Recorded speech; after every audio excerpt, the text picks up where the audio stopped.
Yo, it's Ryan Mast here. Tell you guys something.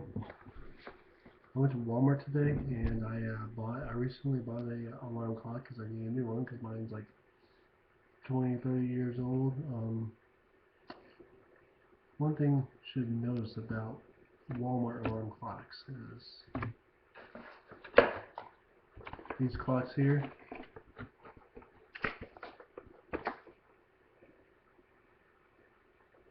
The ONN alarm clocks, never buy them.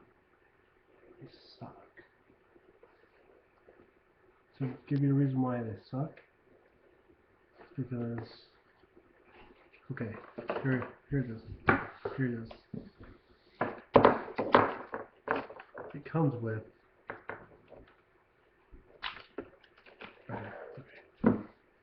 here's one thing it comes with. It comes with a power adapter. Power. See? Yeah, that's like about 3 feet at least. 2 feet. Comes with the antenna, which is like you have to stick it up on something like a tack or something. It's about I'd say about 4 feet, I think, somewhere in there. And they finally have this kind of alarm clock. See, it's like, yeah. So it's got a snooze on there. See, there's like a snooze button, bunch of crappy buttons, power button right here. Just to tell you something, never buy this box though. Never, ever buy this box. You wanna see why? No instructions.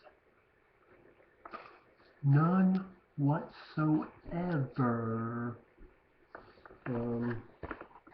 Yeah, none of these. I've seen some reviews on the Walmart website that says they don't come with instructions. None of them. Can't find anything on the internet for them. So you know what? Screw you, Walmart. I'm taking this back, and I'm getting a name brand like Sony or Philips. Yeah, or G&E. I can still make those kinds of alarm clocks. I know they make TVs and other stuff for them, but yeah, this is a piece of crap, basically a piece of crap. Yeah. Okay. I'm just gonna probably make another YouTube here for video pretty soon here. So just hang in there, and this is film 1986 live in my kitchen, parents' kitchen. Yeah, peace out, guys.